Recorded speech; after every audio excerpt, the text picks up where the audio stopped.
Hello and welcome to Ula Tea Leaf Readings. My name is Lenor and tonight I'm going to be reading your tea leaves. This is a horoscope for Aquarius. If Aquarius is your solar, lunar, ascendant / rising sign, then this is a message for you. All right, let's get started. And so Aquarius, our card is the 8 of Wands, and that has everything to do with swiftness. Okay, and let's go ahead and take a look here and see what are these tea leaves going to tell us tonight. And so if you have not subscribed yet, please think about doing that. You can hit that little bell. It'll let you know when the next readings are coming out. It is free to subscribe. And if you want to hit the like button or leave a comment, I wouldn't be mad at you. Actually, I'd love to hear from you, especially if you're new to the channel. Definitely shout it out. Tell me, this is your first time. Okay, so immediately I'm getting this energy of, we have kind of a, almost kind of somebody in your life who has been a chronic overstepper. Somebody who I feel like even when you have set really firm boundaries, they don't listen, right? I wonder if this is a parent, because I'm looking up here. We have, it looks like the Empress. Okay, so I feel like this is maybe like a mother energy, maybe grandmother, sister, somebody, right? Maybe a little older than you. And they play a role of kind of, you know, looking out for you, watching out for you. I'm going to reiterate here. Really always in your business. They have been from day one. Okay. They've been, you know, kind of that energy of, well, like when you were a teenager, for instance, maybe you kept a journal or a diary, or, you know, you had like a scrapbook of, you know, things about your friends, or like me, I had a box full of notes. Why we kept our notes, I don't know. They were, they were very, very damning. But yeah, something like this where you were writing out private things. Okay, and this is a person that would come right in there and they would look right, not even a question, would read all of your, you know, your journals and your letters and this kind of thing. And, you know, if it's a parent, it's tricky, right? Because of course they want to look out for you, but at the same time, you're your own person and you deserve privacy. And I feel like this really kind of left a little bit of a distrust. Almost kind of like you feel like somebody's always watching you, right? Like no matter what you do, no matter how old you get, you still have that little bit of guilt, right? Shame. I don't want anybody to see this. I'm definitely not writing it down, you know? But I think that this has also been something that was damaging to your relationship, and I think it has continued to be so. I feel that you respect them, you love them. You know, there's not so much a resentment, but I think that there's still that thing there where it's like, I can never fully trust you because, you know, you kind of crossed over something into a realm that is quite sacred, right? And maybe even used it as you know, as some kind of, you know, thing against you, right? And brought it up and whatever. Hey, you know, I saw that this was in your thing, in your journal, in your letter, whatever. And maybe it's not that you got grounded or in trouble in that way, but kind of just threw it in your face, you know, and maybe even for years. And I think that this is something that, yeah, it informed how you kind of feel about your privacy. And I think that it's made you quite a private person. And maybe even kind of hard to share with other people. Maybe even in your romantic relationships, there's always this kind of a fear of judgment. And I think that you are coming into this place in your life where this is maybe some of the stuff that you are focusing on to process, to kind of alleviate yourself of this guilt. Like you're, you know, like you're 16 years old, which I doubt you are, right? Now, if you are 16, I don't know how you found this channel. I'm just some old lady. Maybe not going to talk too much about the matters of teenagers here, but welcome. But more than likely, you're a little older, right? You've been on your own. You've been out in the world. You're probably, you know, have your own family of whatever configuration. And so these are things that you would think would not even cross your mind, but they do. They absolutely do. Now, we also have the number over here. It looks like 73. We have a person here who is running. You can see the little, it looks like the head, the hat. They are holding a hook. It looks like a hook. Now we have another person that looks like they're also running right here. You can see the head, the hair, the body, here are the legs. And they are holding what looks like a hourglass and maybe kind of some kind of vase or kind of a water pot of some kind. We have another person over here holding a flame. We have a person here who's sitting. It looks like they're listening to music.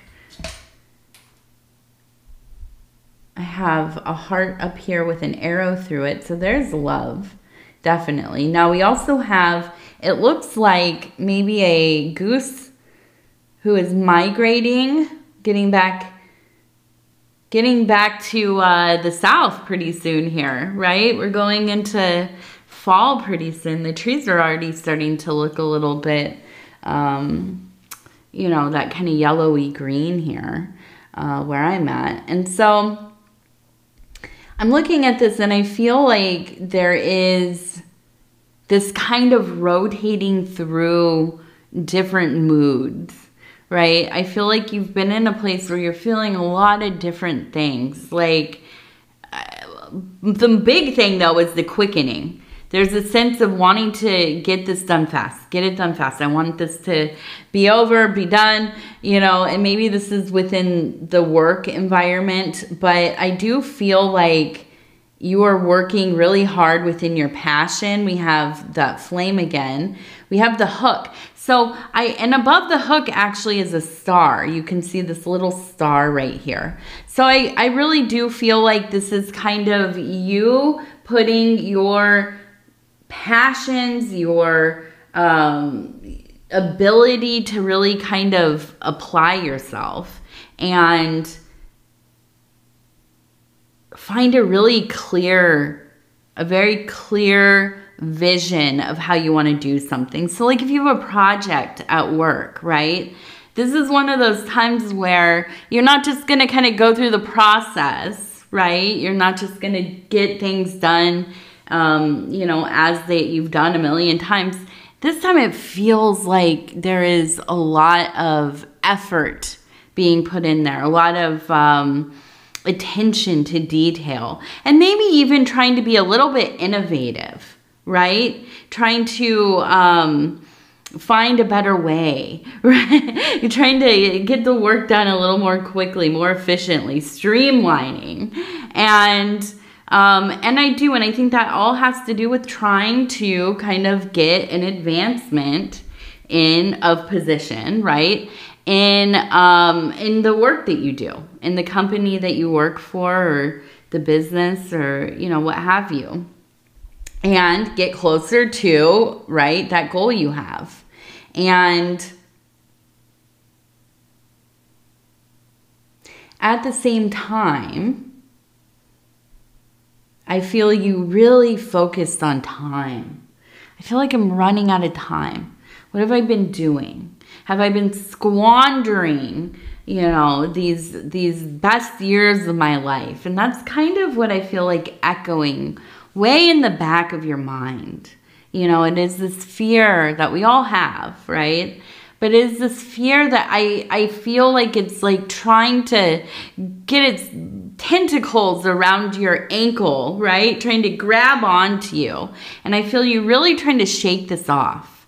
Just not letting it set in, right? Because when we get into those places where we really start to lament and ruminate, like the things I should have done, the things that I did and I didn't do them right, or you know, whatever, the world didn't give me the opportunities, or the things that I'm doing right now, I don't know if it's gonna add up to anything, and I feel like I'm wasting my life. And what an awful feeling, right? What a terrible feeling that is, to feel like, you know, I have put all of this effort here and I've wasted it. But I feel like this is a lie that we tell ourselves, right? This is a thing that we do to poison our own minds, our own psyche. And maybe it is an outside force kind of planting that seed in your mind as well. But I feel you really, really trying to push against it. Because you know, whatever you've been doing, if, you know, the effort and product of your time and effort is quantifiable or not, right? It doesn't matter, because you have been living. And if that feels meaningful or not, it always means something. You have to remind yourself of that when we get into this place where it's like we're lingering on just the edge of falling into this kind of, you know, like a self-pity spiral, or just feeling like everything I've done is like a lie. It's meaningless. All of the stuff that I've been doing with the people I've been doing with it, it adds up to me wasting a whole lot of time. Well, you can't do anything about that, right? The time is gone. Now, of course, don't ignore the problems. Do not invalidate your feelings, but also don't get lost in that forest. And it is a thick forest of regret. And so I see you really, really trying to kind of find your balance here. And I see you with the vase, the cup, the holder of those emotional waters. And I see you taking care of that vessel. Really being mindful about treating yourself well, taking care of your mental health, your emotions, your psyche. And I think that's so important. It really is. I mean, we could get lost in an ocean of, you know, the mental chaos. And it is. It can be a really awful place to be. So, what else do we have here? I want to look at some of our clarifying cards here in a second. Oh yes, and we have the person listening to music. So I do believe that you are doing things that feel good for you. And if that is indulging in some music or art or movies or video games or whatever, I think this is like a happy escape for you. Okay, now let's look at these hearts. We have one here, we have one here. And that's what we're going to do our clarifiers on. We have, now this is a deck. I've never really used a deck during the reading, but these ones are so beautiful, and they're called the Oracle of the Radiant Sun. So I'm gonna pick a couple to see what are they gonna clarify for us in this love department. And I'm gonna flip through, I'm gonna stop where it feels right. Okay, and we have speculation. Okay, we have Cancer. Ooh, a thinker, a thinker. So I feel like this is, and you can see the two at the top. Oops, the two at the top, the king and the queen, holding the rose, holding the wand. There is mystery here. There is the opening of the, oh, and this actually, I don't know, is that a rose or is it kind of looks like a poppy? So it might be something like really intoxicating love, right? But you know, I think this is something that you're going over in your mind. Now we're going to pick another one, and I'm just going to flip it over here. Okay, discrimination. I don't know, discrimination. Okay, so let's do one more because I want to see what goes with that. Choice. Okay. All right, so I feel like this really is about having a really kind of, okay, so like, have you ever met somebody who has a very particular list of things that they want in a partner?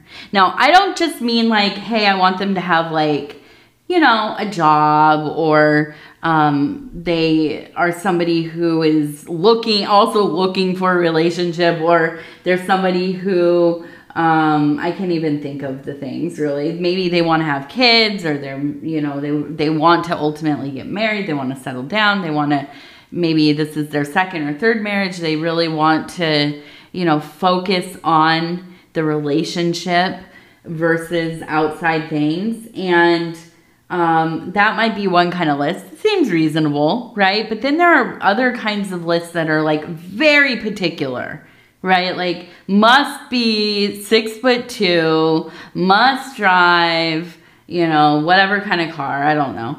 I still see cars and I'm like, oh, what kind of car is that? I have no idea about cars really. I know about my car and that's about it.